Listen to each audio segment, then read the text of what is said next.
Bienvenidos a Diabéticamente Informativo. Hola amigos, si conocen a alguien que frecuentemente siempre tiene hambre, toma mucha agua, va ocurrentemente al baño, tiene que inyectarse del diario, entonces desafortunadamente sufre de una enfermedad llamada diabetes mellitus. En este episodio de hoy aprenderemos más sobre esta condición y los tipos de diabetes que hay. Para comprender qué ocurre con una persona con diabetes, dependiendo del tipo de diabetes que presente, hay que comprender cómo se mira una persona sin diabetes. Por ello, presentaremos un ejemplo de una persona sana. Cuando comemos, los alimentos se convierten en compuestos fáciles en digerir y viajan a través del tracto digestivo para ser aprovechados por nuestro cuerpo. Parte de lo que comemos termina convirtiéndose en un tipo de azúcar simple llamado glucosa. Esta se absorbe y los niveles de glucosa van aumentando en la sangre. Cuando la sangre pasa por el páncreas, hay unas células especiales llamadas células beta del páncreas, que reconoce estos niveles elevados y aumentan la liberación de insulina.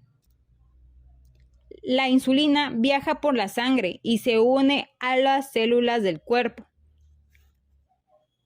Actúa como una llave que deja entrar la glucosa a la célula. La célula aprovecha esa glucosa para hacer energía. Sale glucosa de la sangre y entra glucosa en la célula. De esta manera se normaliza la glucosa en la sangre. Después de esta explicación de lo que ocurre con una persona normal, ahora iremos con la explicación de los tipos de diabetes. Existen varias clasificaciones de la diabetes mellitus y una de ellas es la diabetes tipo 1. Esta es una afección en la que el páncreas no produce insulina debido a una reacción autoinmune y hay una disminución en la sensibilidad de las células beta a la glucosa. La disminución en la secreción de insulina puede continuar durante varios años y dejar poca o bien ninguna producción de insulina, lo cual los pacientes necesitan inyectarse de ella. También está la diabetes tipo 1 idiopática. Esta es una variante muy poco común de la diabetes tipo 1 y que no es causada por autoinmunidad. Es menos grave que la diabetes tipo 1 autoinmune y las personas pueden experimentar cetoacidosis episódica, que es una afección que pone en riesgo la vida humana, ya que ocurre cuando el cuerpo empieza a descomponer la grasa de una manera rápida, haciendo que el hígado la convierta en un impulsor llamado cetona, que hace que la sangre se vuelva ácida. También pueden experimentar una insuficiencia de insulina, y es más común en personas de ascendencia asiática o africana. Y por último está la diabetes tipo 1 fulminante. Es un tipo único de diabetes tipo 1 que se desarrolla rápidamente. Tiene similitudes en características con la idiopática, como la cetoacidosis, con la diferencia que en esta ocurre poco después del inicio de la hiperglucemia y los niveles séricos de péptido C, y no pueden ser detectables si los niveles de glucosa en la sangre son altos. Esta provoca una muerte rápida y es importante mencionar que esta condición principalmente se da por algunas causas ambientales y o hereditarias. Diabetes tipo 2. En la diabetes tipo 2, la insulina se libera en el torrente sanguíneo en respuesta a niveles elevados de glucosa después de comer. Ambos van viajando en el torrente sanguíneo, lo que es la glucosa y la insulina. La insulina, al momento de llegar a las membranas de la célula, hay unos receptores llamados receptor de insulina. Los receptores de insulina empiezan a presentar menos sensibilidad o a ser menos receptivos a la insulina. Esto empieza a provocar una dificultad para desencadenar la absorción de glucosa por parte de las células y se empieza a presentar una alteración del mecanismo de GLUT4. GLUT4 ya no es activada y mucho menos translocada hacia la membrana y provoca la disminución de captación de glucosa por parte de las células. Una elevación de glucosa en sangre se supera el umbral renal de glucosa, lo que provoca la glucosuria. Cuando hay un penal, solo una persona tira el balón, en el cual el portero tiene la oportunidad de atraparla. Pero si luego hay varias personas tirando el balón, el portero solo tiene la oportunidad de atrapar una y la otra básicamente se pierde. Cuando tenemos un aumento de la osmolaridad plasmática, esta activa el centro de la SEC en el hipotálamo. Tenemos un jugo de fresa y se agrega azúcar demasiadas veces. Lo que pasa es que al final tengamos demasiado azúcar que jugo. Esto no quiere decir que el centro de la hipotálamo identifica que la glucosa es muy alta y así se estimula la SEC. Las células no reciben la cantidad adecuada de glucosa, por lo tanto, el organismo interpreta que no se está consumiendo suficiente y estimula el apetito para consumir más alimento. La resistencia a la insulina puede impedir que las células utilicen eficientemente la glucosa para obtener energía. Como resultado, el cuerpo puede recurrir a la descomposición de la reserva de grasas y de proteínas para obtener energía, lo que puede llevar a la pérdida de peso. Diabetes gestacional es la hiperglucemia en sangre durante el embarazo que aumenta el riesgo de la madre y del feto. Existe riesgo de que se forme diabetes de tipo 2 diagnosticada antes o durante el embarazo. Los factores de riesgo es sobrepeso, sedentarismo y la edad elevada sobre los 35 años.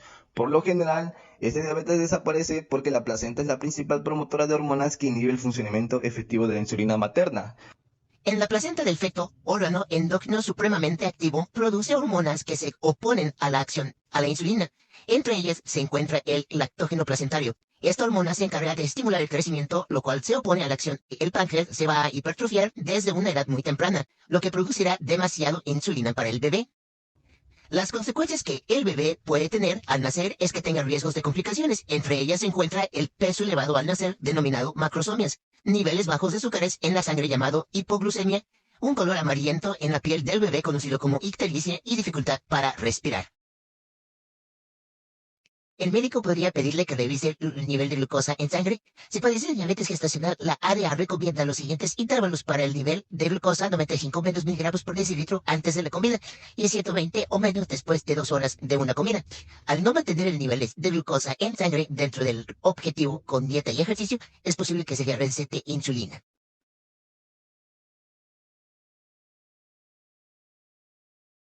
Puede prevenir la diabetes gestacional mediante el asesoramiento preconceptivo, la pérdida de exceso de peso antes del embarazo y una alimentación saludable. Bien, amiguitos, ahora hablaremos de las complicaciones asociadas a la diabetes mellitus. La diabetes mellitus, DM, está intrínsecamente vinculada a una serie de complicaciones graves que afectan diversos sistemas del cuerpo humano. Estas complicaciones son variadas. La diabetes mellitus conlleva una serie de complicaciones, como la cirrosis hepática, que puede alterar el metabolismo de la glucosa en el hígado y aumentar la resistencia a la insulina. Esto puede desencadenar una serie de enfermedades hepáticas como la diabetes hepatógena, que acelera la fibrosis y la inflamación del hígado, lo que conduce a una insuficiencia hepática más grave. Además, la diabetes mellitus puede aumentar la incidencia de infecciones bacterianas en personas con cirrosis, lo que agrava el daño hepático.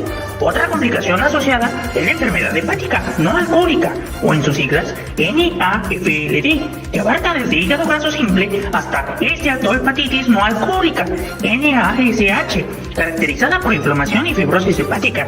La diabetes también puede contribuir a una enfermedad cardiovascular, la retinopatía diabética, la neuropatía diabética, entre otras complicaciones.